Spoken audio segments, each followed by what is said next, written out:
بسم اللہ الرحمن ناظرین، میں ہوں طارق سمیر، ڈیلی ممتاز ڈیجیٹل کے ساتھ۔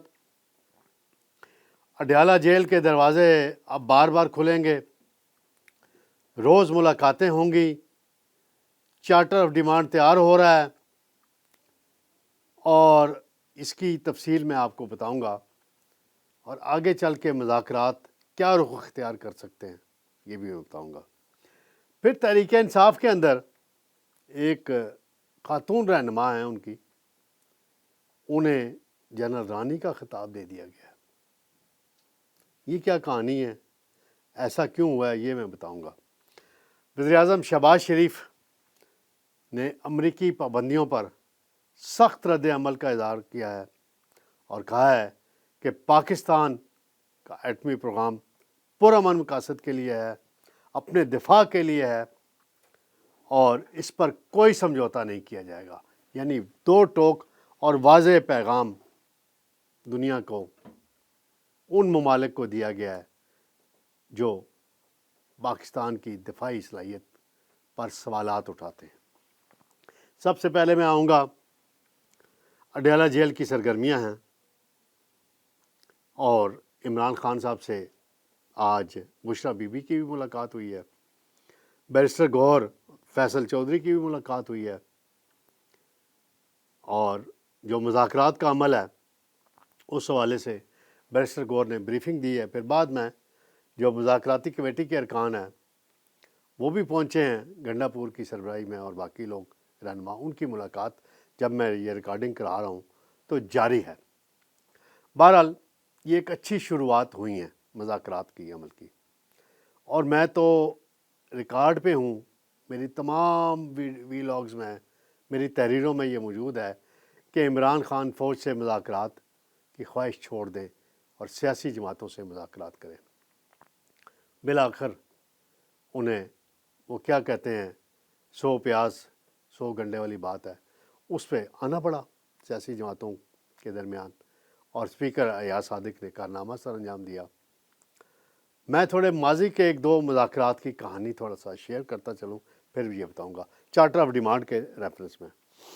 ایک تو یہ ہے کہ جب میثاق جمہوریت سائن کیا جا رہا تھا اور اس کے لیے طویل مذاکرات ہوئے سعودی عرب میں اور برطانیہ میں اور پاکستان میں 2005-06 میں، تو کافی ماہ بات چیت ہوتی رہی بے نظیر بھٹو کی اور نواز شریف کی ٹیموں کے درمیان۔ اسحاق ڈار صاحب وہ نون لیگ کی طرف سے، چودھری نثار صاحب اور میاں شہباز شریف اور راجہ ظفر الحق، باقی رہنما جو ہیں اس زمانے کے بھی جو سینئر رہنما تھے وہ شریک تھے۔ احسن اقبال یہ بھی شریک تھے، پیپلز پارٹی کی طرف سے مخدوم، امین فہیم مرحوم، یوسف رضا گیلانی تو شاید اس وقت نہیں تھے اس مذاکرات کا حصہ،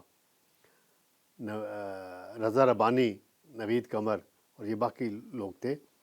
تو یہ سلسلہ ہوا، کسی نے بھی لکھ کے کوئی چیز پہلے نہیں دی تھی کہ ہماری یہ ڈیمانڈ ہے، ہماری یہ ڈیمانڈ ہے، یہ گیو اینڈ ٹیک ہوگا ہمارے درمیان۔ اور پھر جب کنسنسس ہوا، زبانی گفتگو ہوئی، چیزیں نکلیں، پھر تحریری معاہدے پہ پہنچے۔ اور 18ویں ترمیم میں بھی اسی طرح ہوا، بات چیت ہوئی، 8-9 ماہ تک مذاکرات ہوتے رہے، اور پھر 18ویں ترمیم پہ اتفاق رائے بنا اور تمام سیاسی جماعتوں نے اس کو سپورٹ کیا۔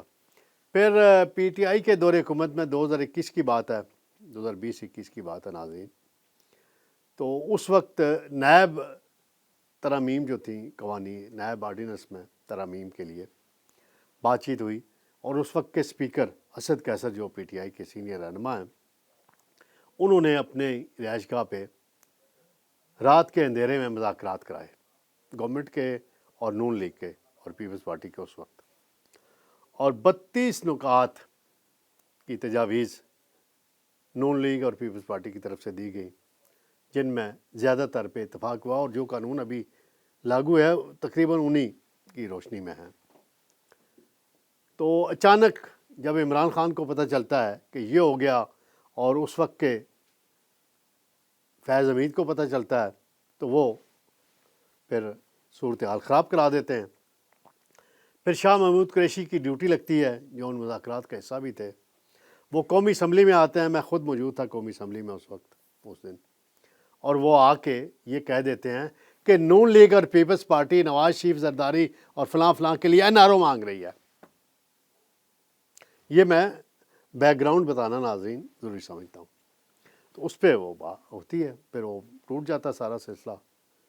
تو اب آپ PTI جو ہے ڈیمانڈ دے رہی ہے، لکھ کے پہلے دے گی کہ جی عمران خان کو رہا کریں، 9 مئی کے مجرمان کو، ملزمان کو رہا کریں، 26 مئی والوں کو رہا کریں، دیں گے آپ۔ اور بھی چیز اس کے ساتھ ساتھ آپ دیں، جو کام کرنے والا ہے، الیکشن کمیشن کو مضبوط بنانے کی ترامیم دیں، الیکشن شفاف بنانے کے لیے کوئی تجاویز دیں، تو پھر بات آگے بڑھے گی۔ اگر آپ اس پہ ڈٹے رہے کہ صرف رہائی، تو رہائی تو پھر ہوگی، لیکن ذرا تھوڑا طریقہ کار، اور یہ نہ ہو کہ نون لیگ اور پیپلز پارٹی آپ سے وہ بدلہ لے لیں، پھر وہی کہہ دیں کہ NRO لیا مانگا جا رہا ہے، NRO مانگا جا رہا ہے، تو اس طرح کی ساری صورتحال ڈیولپ ہو سکتی ہے۔ ناظرین، PTI کے اندر ایک خاتون ہے جنہیں جنرل رانی کا خطاب دیا گیا ہے۔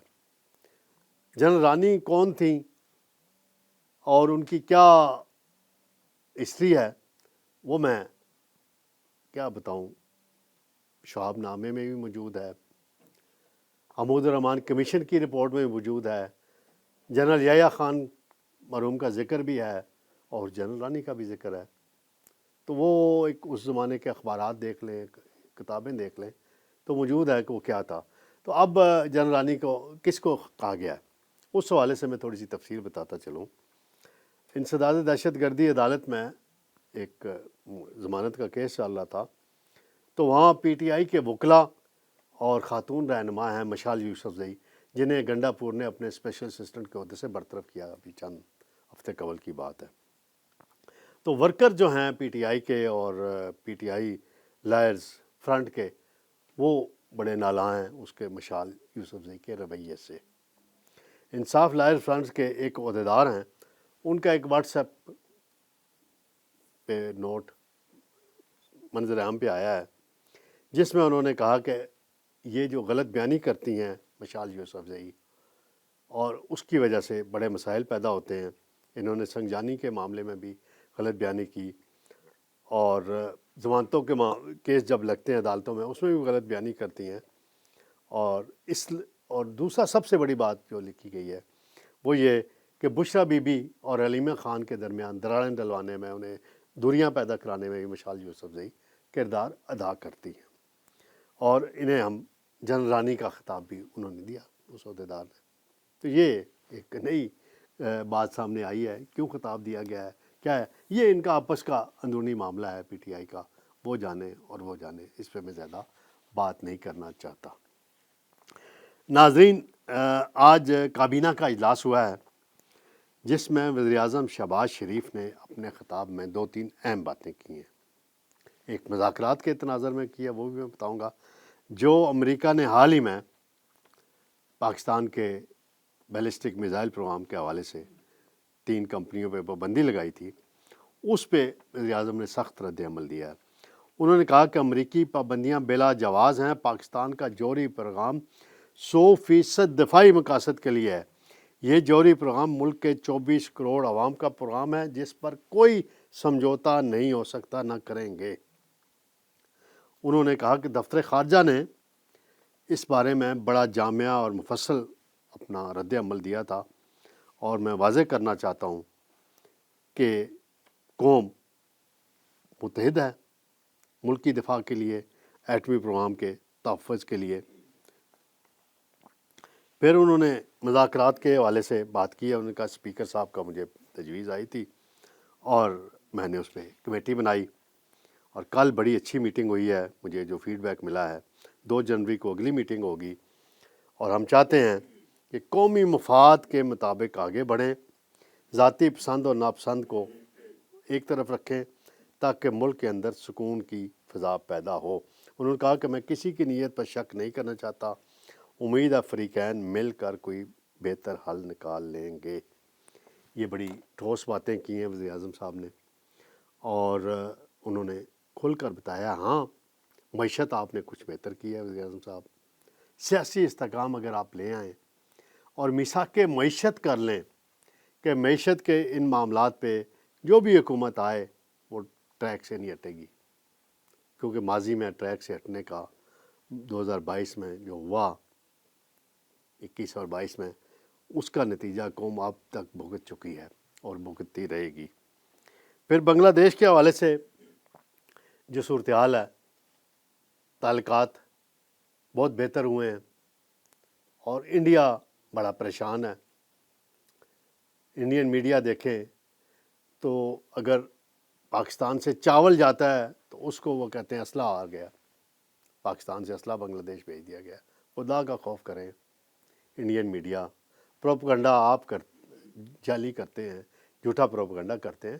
تو بنگلہ دیش اور پاکستان میں ماضی میں 71 میں جو کچھ ہوا اس کو اگر ایک طرف رکھ کے فی الحال تجارت کو فروغ دیا جائے، آپس میں تعلقات کو بہتر بنایا جائے تو دونوں ملکوں کے مفاد میں ہیں، کیونکہ بنگلہ دیش کو بھی ضرورت ہے اس وقت سپورٹ کی۔ نئی حکومت آئی ہے وہاں، اور شیخ حسینہ واجد کو بنگلہ دیش کی حکومت نے انڈیا سے مانگا ہے کہ وہ واپس آئیں، مقدمات کا سامنا کریں۔ آپ دیکھتے ہیں انڈیا اس پہ کیا کرتا ہے۔ ناظرین، انشاءاللہ کل آپ کی خدمت میں دوبارہ حاضر ہوں گے۔ اللہ حافظ۔